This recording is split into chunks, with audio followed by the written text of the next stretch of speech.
Greetings, my beloved brothers and sisters. Tenaistele. May God give you all health.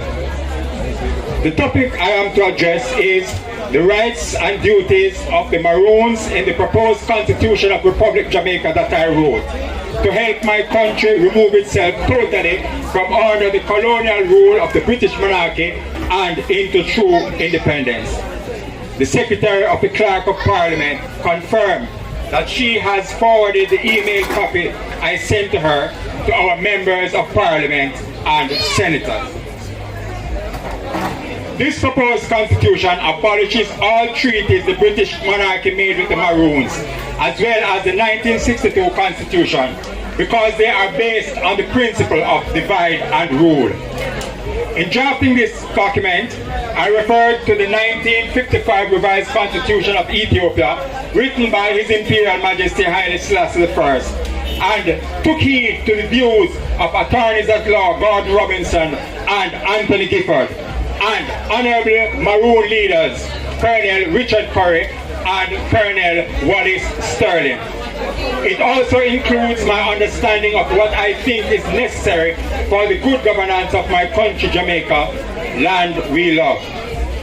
The proposed Constitution of Republic Jamaica has 86 articles divided into 7 chapters and 34 pages, and begins with the Declaration of in the Republic Jamaica that is to be signed by the 63 MPs, the Taino Chief, Kasib Kalan, and the 6 duly elected representatives of the Maroons, namely Colonel Mika'el Grizzle, Colonel Richard Curry, Colonel Wallace Sterling, Colonel Marcia Douglas, Colonel Lloyd Latibodiere, and Paramount Chieftainess Queen Gamang Gloria Sims, leader of the Maroon Indigenous Women's Circle. It is set to become effective onward from October 16, 2023. Remember, this is a proposal. I shall now read Article 12 that states the rights and duties of the Maroons under the proposed Constitution of Republic Jamaica. Article 12A. The Maroons, being the descendants of the Tainos and free Africans who occupied Jamaica before the 1494 arrival of Christopher Columbus, and of former enslaved Africans, recognized locally and internationally as indigenous people of Jamaica, shall collectively own and administrate the following surveyed and clearly defined parcels of land, by virtue of these lands being their ancestral homelands from prior to 1655, as acknowledged by the British in treaties dated 1738 and 1739, amounting to 1. Approximately 287,000 acres, comprised of Trelawney Town, Flagstaff in St. James, and all the lands situate and lying between Trelawney Town and the cockpits, to the amount of 15,000 acres bearing northwest from the said Trelawney Town, unto and including a compound town in St. Elizabeth. 2. Over 500 acres at Moortown, formerly New Nanny Town in Portland. 3. Over 500 acres at Charlestown in Portland. And 4. Over 500 acres at Scotts Hall in St. Mary. Article 12B. These Maroon ancestral lands shall be administered by their leadership in their respective area, who are elected among themselves as is customary, consistently for generations past and up until now. Article 12C.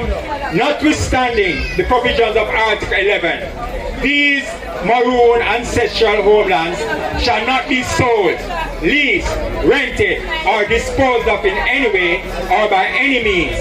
Neither shall any tax, levy, or duty be extracted from their administrators as a result of this privilege, as the lands represent the successful resistance of the Tainos, free Africans, and former enslaved Africans and their descendants, collectively referred to as the Maroons, against the oppression of the Spanish and the British from 1494, and who have earned the status of indigenous people. Article 12, Article 12D. Notwithstanding the provisions of Article 12A and Article 12B, citizens who hold a registered title to lands that is located within these surveyed and clearly defined Maroon ancestral homelands shall have the option to either 1. Be compensated in cash and or kind by the Maroons and thereafter relinquish every hold on such land, or 2. Continue having possession and pay the taxes to the Republic of Jamaica associated with holding a registered title. Article 12E. In keeping with Article 11, individual Maroons and their descendants are eligible to acquire, possess, and dispose of separate lands by virtue of them being Jamaicans. They will then be required to pay the taxes, duties, and or levies charged for this privilege. Article 12F. By virtue of the provisions of Article 12A, 1. The Maroons shall elect from among themselves exclusively 6 representatives of the people to be numbered among the 125 members of the House of Representatives of the Parliament of Jamaica, as provided for in Article 48. 2. 1 representative of the people each shall be designated for the Moortown, Scotts Hall, and Charlestown settlements, while 3 shall be designated for the joint Trelawney Town or Compound Town allotment. These allotments shall be equivalent in all respects to the other 119 constituencies of the country. To this end, the joint Trelawney Town or Compound Town allotment shall count as 3 constituencies. 3.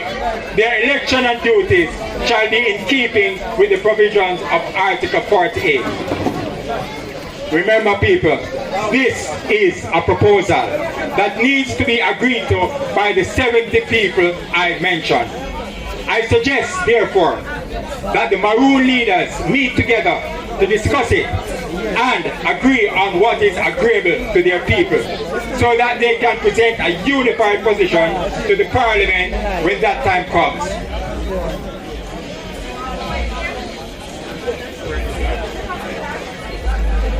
In this regard, I now present to Mr. Donaldson Bernard, on behalf of Colonel Wallace Sterling, this hard copy of the October 7, 2022 revised Constitution of Republic of Jamaica that I drafted.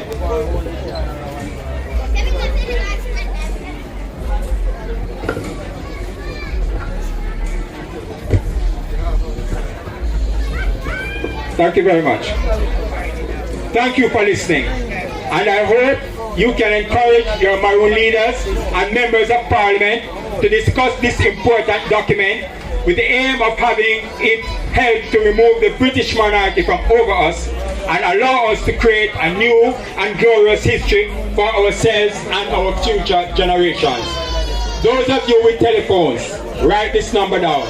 1-876-225-1163.